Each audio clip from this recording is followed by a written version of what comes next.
ओम उग्र संता हवामहे उपीदम सवनम सुतम इंद्राग्नि एह गच्छताम। उग्र संतों को हम समीप बुलाते हैं। इस सुसंस्कृत सवन में इंद्रियों को वश में करने वाला और प्रकाश की ओर ले जाने वाला यहाँ आ जाएं।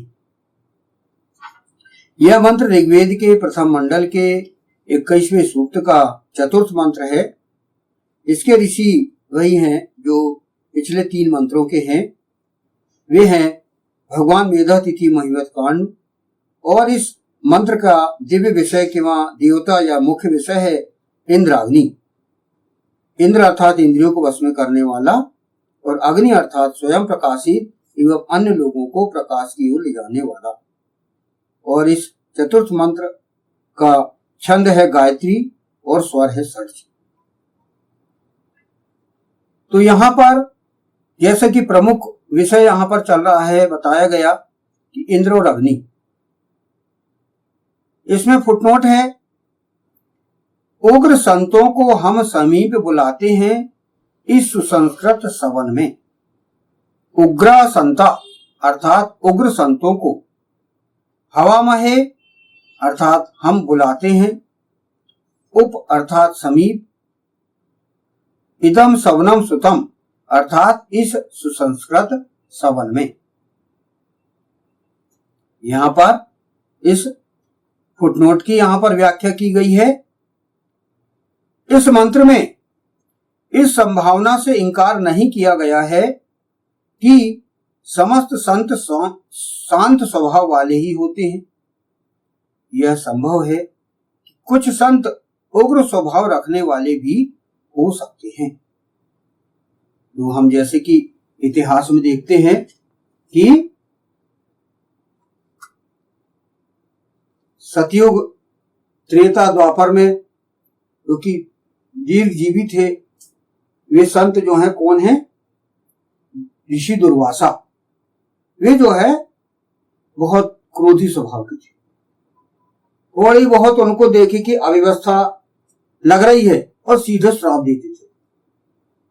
तो सबसे प्रसिद्ध जो है उग्र संत कहे जाते हैं वो हैं ऋषि दुर्वासा। तो उनके ऐसे स्वभाव वाले के विषय में यहां पर बताया गया है। कहा गया है कि इस मंत्र में इस संभावना से इंकार नहीं किया गया है कि समस्त संत शांत स्वभाव वाले ही होते हैं। यह संभव है कि कुछ संत उग्र स्वभाव रखने वाले भी हो सकते हैं।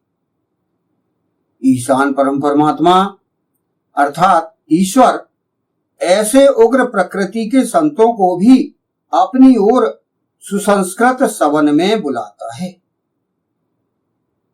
जो भी जिस व्यक्ति ने ऋषि अवस्था प्राप्त कर ली है, भाई अवस्थात्मक उत्थान की व्यवस्था वेद में बताई गई है, और व्यक्ति मनुष्य अवस्था से ऋषि अवस्था, ऋषि अवस्था से देव, फिर ब्रह्म अवस्था, फिर विश्व ब्रह्म अवस्था ये प्राप्त कर सकता है। तो जिसका मूल स्वभाव है क्रोध करने का, तो वो जो है अपने स्वभाव को नहीं बदल पाएगा।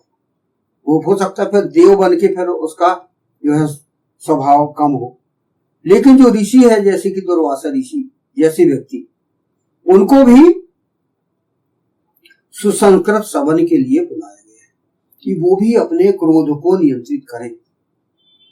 वे भी अपने क्रोध को नियंत्रित करके और सुसंस्कृत सवन की ओर आए। सुसंस्कृत सवन अर्थात ऐसी उपासना जो कि संस्कार पूर्ण हो, अच्छी संस्कार पूर्ण हो, ऐसी उपासना। उनको मतलब प्रशिक्षण दिया जाए, उनको ट्रेनिंग दिया जाए, उनको बताया जाए कि भैया क्रोध करने से बहुत से काम बिगड़ जाते हैं, बहुत से। और उनका फिर यदि स्वभाव में उनका परिवर्तन नहीं आता तो उनका रचनात्मक कार्य भी उनसे लिया जाता है, उनसे रचनात्मक कार्य भी लिया जाता है। जैसे भगवान विष्णु ने ऋषि दुर्वासा का रचनात्मक उपयोग किया था। वो कैसे किया था कि जब भगवान शंकर के विवाह की तैयारी चल रही थी, तो उस समय तैयारी ऐसी चल रही थी कि भाई अब ये तो कैलाश पर्वत के निवासी और सभी जो है वेशभूषा में, आप देखो कि उनके गण को प्रेत हैं और नंदी और कई प्रकार के ऐसे वेशभूषा लिए हुए थे। उनका भाई ऐसे कैसे जाएंगे बारात में, तो उनका तो सही होना चाहिए। तो उनके वो अनसुईया के पुत्र थे दुर्वासा ऋषि, अत्रि और अनसुईया के पुत्र थे ऋषि दुर्वासा।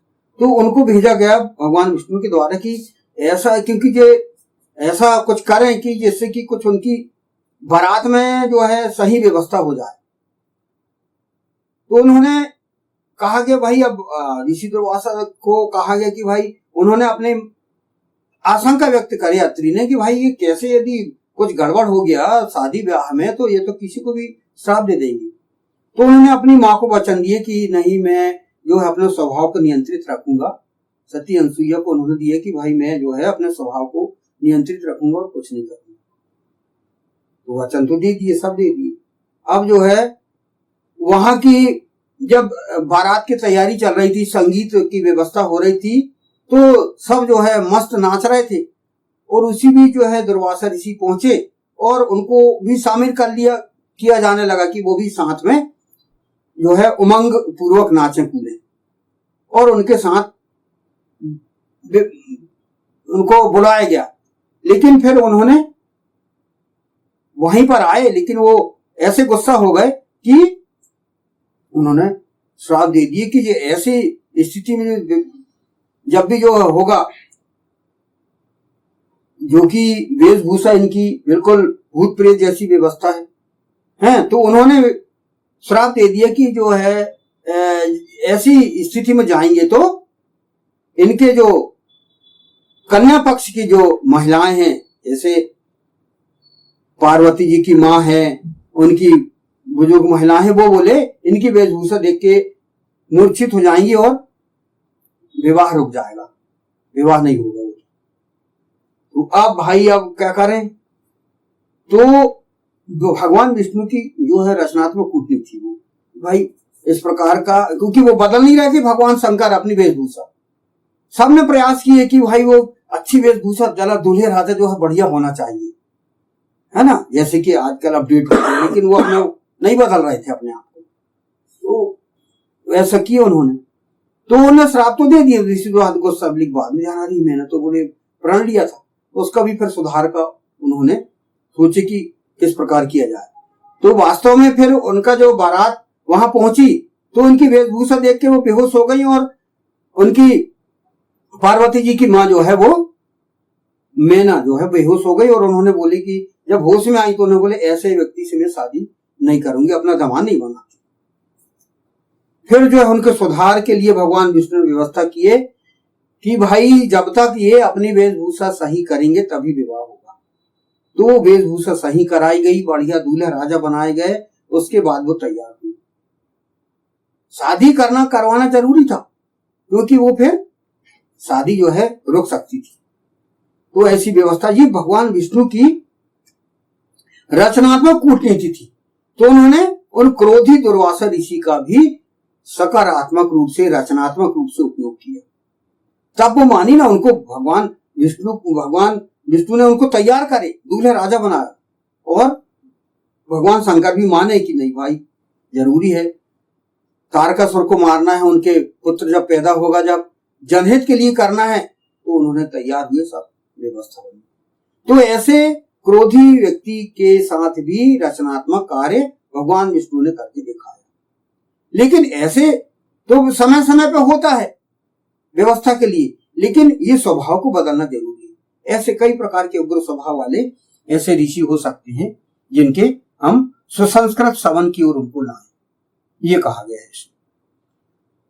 ईशान परम परमात्मा ऐसे उग्र प्रकृति के संतों को भी अपनी ओर सुसंस्कृत सवन में बुलाता है। उनकी उग्र प्रकृति का भी रचनात्मक उपयोग किया जाना आवश्यक है। पुराणों में ऐसे संतों के अनेकों प्रकरण हैं जहां उनके उग्र स्वभाव से जन सामान्य का कैसे सुरक्षित रखा गया है और जनहित कैसे करवाया गया है। जैसे कि मैंने उदाहरण दिया, भगवान विष्णु ने दुर्वासा ऋषि का किस प्रकार रचनात्मक उपयोग किया। तो इस प्रकार जो है किया जा सकता। हर व्यक्ति का स्वभाव नहीं बदल पाता कई बार, तो उसको वैसा ही मूल स्वभाव रखते हुए उनको रचनात्मक रूप से कार्य लिया जा सकता है, ये यहां पर बताया गया है। अब इसमें अगला फुटनोट और है चतुर्थ मंत्र का, इंद्रियों को वश में करने वाला और प्रकाश की ओर ले जाने वाला यहां आ जाए। इंद्राग्नि यह आगच्छताम, यहां पर कहा गया है इंद्र की यह भूमिका है कि वह ऐसे उग्र प्रकृति के संतों को अपने उग्र स्वभाव पर नियंत्रण करना सिखाएं ताकि वे भी शांत स्वभाव वाले विनम्र बने। अग्नि की यह भूमिका है कि वह ऐसे उग्र संतों को यह सिखाए कि उनके ज्ञान पर उनके उग्र स्वभाव का असर न पड़ सके तथा वे अपने ज्ञान के माध्यम से जन सामान्य पर ज्ञान के प्रचार प्रसार के कार्य में अपने उग्र स्वभाव के कारण असफल ना हो।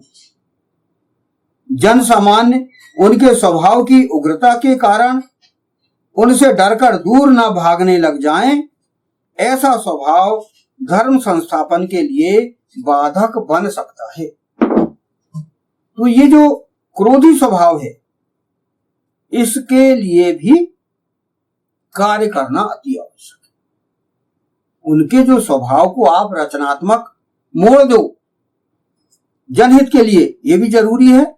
लेकिन यहां पर वही कहा गया कि इंद्रियों को वश में करने वाला और प्रकाश के ले जाने वाला यहां आ जाएं, माने उन्हें ऐसा तैयार करें, ऐसा ज्ञान है उनको कि उनके जो उग्र स्वभाव के कारण जनहित में बुरा असर ना पड़े, जनहित सही होना चाहिए। ये तो आदमी क्या है, क्रोध के कारण कई श्राप जो है दे देता है व्यक्ति। सामान्य हम इस कलयुग में भी देखते हैं कि क्रोध के कारण ही कई काम बिगड़ जाते हैं, बहुत से लड़ाई झगड़े हो जाते हैं, युद्ध तक हो जाते हैं और बाद में व्यक्तियों को पछताना पड़ता है कि नहीं भाई ये क्रोध के कारण हुआ था। बाद में पछताने से क्या हुआ था? क्रोधी स्वभाव के बाद आपका स्वभाव क्रोधी हो गया, पछताते रह जाओगे। जैसे कि प्रजापति दक्ष इतने क्रोधी स्वभाव के थे कि उन्होंने सती को बुरा भला कहे और उसके बाद क्रोध के कारण भगवान शंकर के जो सूक्ष्म शरीर वीरभद्र, उन्होंने उनकी गर्दन काट दी और उसके बाद फिर पछता के फिर उनको फिर क्या बकरे का रूप दिया गया। फिर वो कई काल तक वो अपने बकरी का मुंह लेके पश्चाताप में जलते रहे, क्रोध के कारण कि मैंने क्रोध में अपनी मेरी बेटी को कुछ कह दिया। बताओ, क्रोध के कारण ये काम गड़बड़ हो गया। फिर जब भगवान शंकर ने पार्वती जी से विवाह किया तब फिर उन्होंने उनका सही रूप दिया, दक्ष प्रजापति का, उनका जो बकरी का सिर हटके उनका वास्तविक रूप, और उनको पछताना पड़ा क्योंकि फिर वो अपना अहंकार छोड़ के वो शिव और शक्ति के भक्ति में लग गए। तो उनको रचनात्मक कार्य मतलब वो दिया है कि एक उग्र स्वभाव वाले व्यक्ति का सुधार। अब उग्र स्वभाव वाले देखो आप कितने राक्षस वो होते हैं, पूरा बिगाड़ लेते हैं पूरा मामला। उग्र स्वभाव ही तो है वो अहंकार। अहंकार में कंस मारा गया, दुर्योधन मारा गया, रावण मारा गया, ये सब क्रोधी अहंकार के कारण तो अपना खुद का ही बिगाड़ लेते हैं। तो ऐसे ही जो है यहां पर इस मंत्र में वही बताया गया कि जो उग्र संत हैं, उग्र संतों को हम समीप बुलाते हैं। ईशान परम हमें मतलब यहाँ ईशान ईश्वर यहाँ उग्र संतों को समीप बुलाता है कि भाई अपने काय के लिए आओ, सुसंकृत सवन के लिए आओ, अच्छे उपासना, अच्छे कार्यों के लिए, अच्छे यज्ञ कार्य के लिए, अपने स्वभाव बदलने के लिए आओ। तो क्रोधी स्वभाव बदलने के लिए ईशान बुलाता है और कहा गया कि आप सुसंस्कृत श्रवण करो। ये इस मंत्र में विशेष रूप से कहा गया है। और जैसे कि इस मंत्र का प्रमुख विषय है, इनके मुख्य विषय है इंद्र और अग्नि, तो इंद्र और अग्नि को भी यहाँ पर बताया गया कि वे ऐसे उग्र स्वभाव वाले मनुष्य हैं, ऋषि हैं, देव हैं, उनको वे अच्छे संस्कार दें और उनके स्वभाव में परिवर्तित करें। यह नहीं कर पाते तो उनको रचनात्मक कार्य दें उनका। ये यहाँ इस चतुर्थ मंत्र में ये यहाँ पर बताया गया है।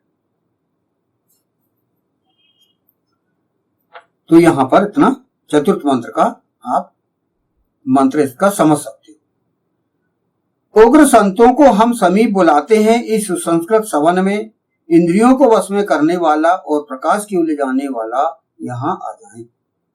ओम उग्र संता हवा महे उपेदम सवनम सुतम इंद्राग्नि एह गच्छताम। ओम।